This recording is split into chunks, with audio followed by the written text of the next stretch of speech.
نوجوانوں، میں تم سے کہنا چاہتا ہوں اب یہ ساری چیزوں کو بند کرو۔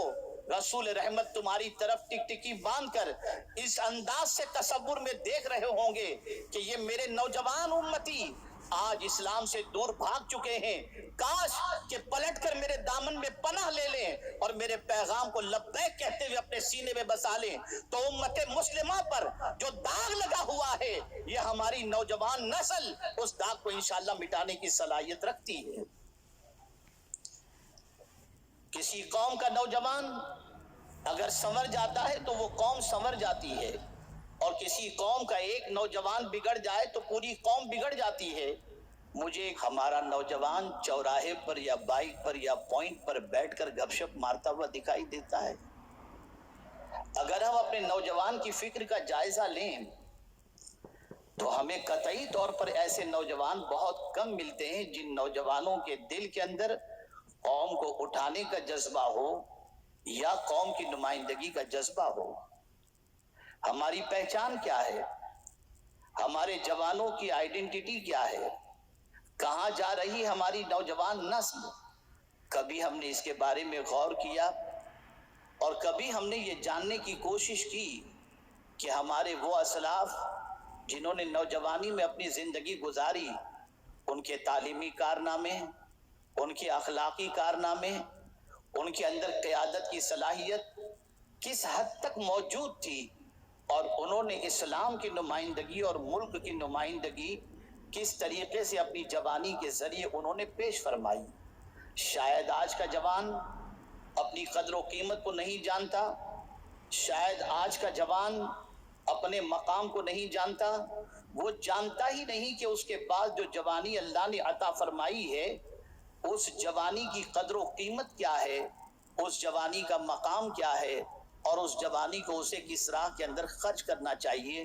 میں صرف ایک حدیث آپ کی سماعتوں کے حوالے کرتا ہوں جس سے آپ محسوس کر سکیں گے کہ روز اول سے رحمت عالم صلی اللہ تعالی علیہ وسلم کے مشن کو لے کر اور پوری دنیا کے اندر اسلام کے حسین چہرے کو پیش کرنے کے اندر جن لوگوں نے کلیدی رول پلے کیا ہے وہ کون لوگ تھے؟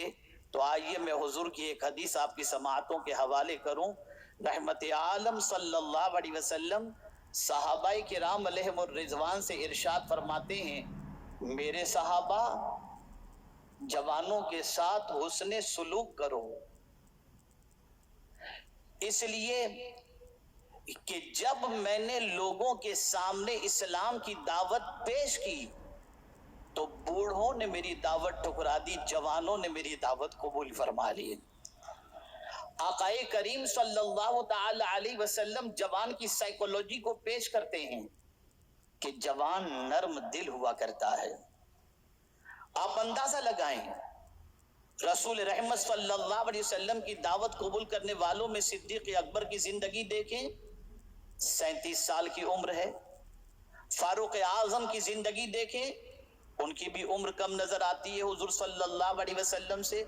اور مولا علی کا تو کہنا کیا، سب سے چھوٹے ہیں لیکن مشن مصطفی صلی اللہ علیہ وسلم میں ساتھ دینے کے لیے وہ آمادہ ہوتے ہیں۔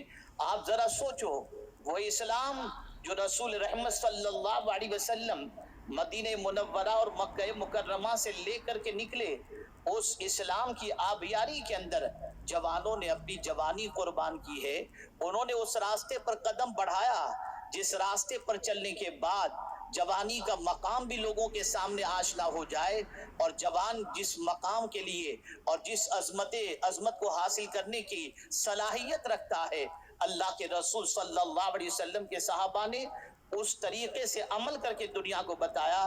اگر میں یہ کہوں تو غلط نہ ہوگا کہ نجاشی کے دربار کے اندر اسلام کو ریپریزنٹ کرنے والا کوئی اور نہیں تھا، حضرت جعفر طیار تھے جو ایک نوجوان تھے۔ اور حضور کا آخری عمل رسول رحمت صلی اللہ علیہ وسلم کا اگر آپ دیکھیں کہ جنگ کے لیے آقا کریم صلی اللہ علیہ وسلم نے جس کے ہاتھ میں کمان سونپی تھی وہ کوئی اور نہیں تھا، 17 سالہ جوان حضرت اسامہ ابن زید تھے۔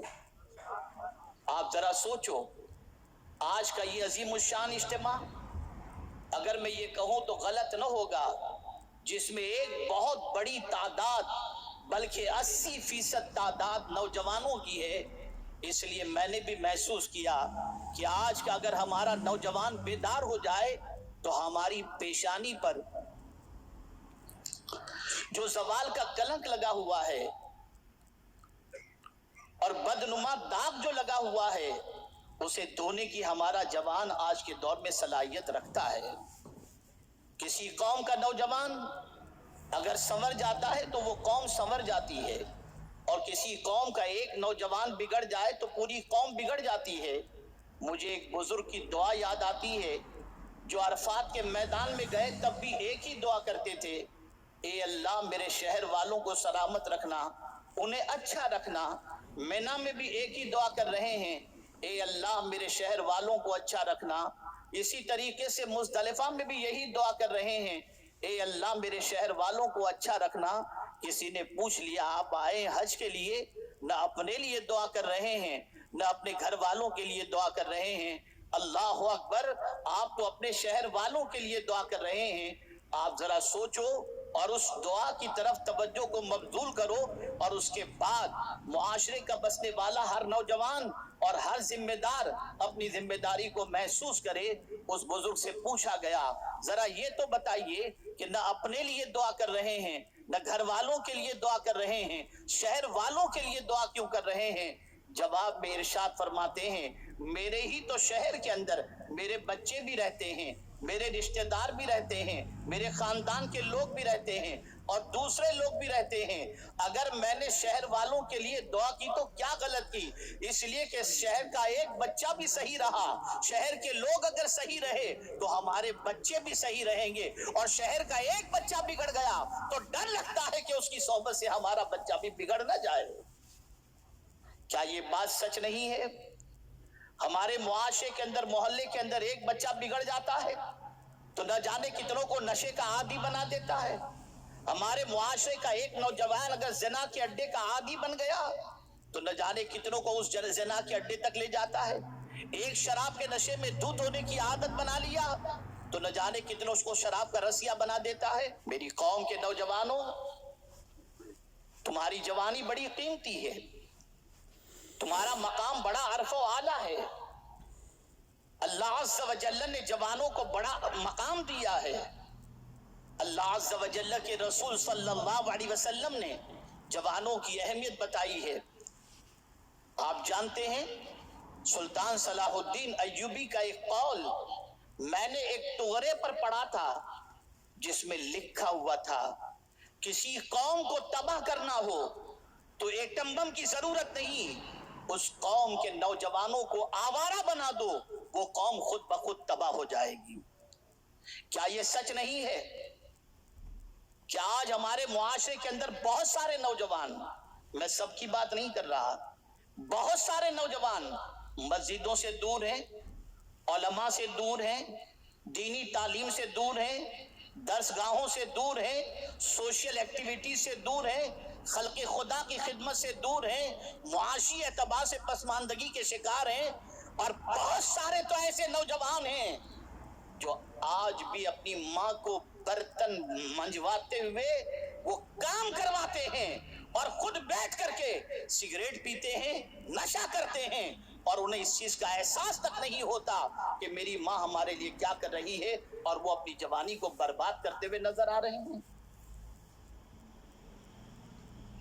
ذرا سوچو، ذرا اندازہ لگاؤ، جہاں علم کی طرف پیش رفت کرنا ہے وہاں صرف علم ہی حاصل نہیں کرنا، علم کی طرف قدم ہی نہیں بڑھانا، بلکہ قرآن کی اس آیت پر عمل کرنا ہے فاستبقوا الخیرات.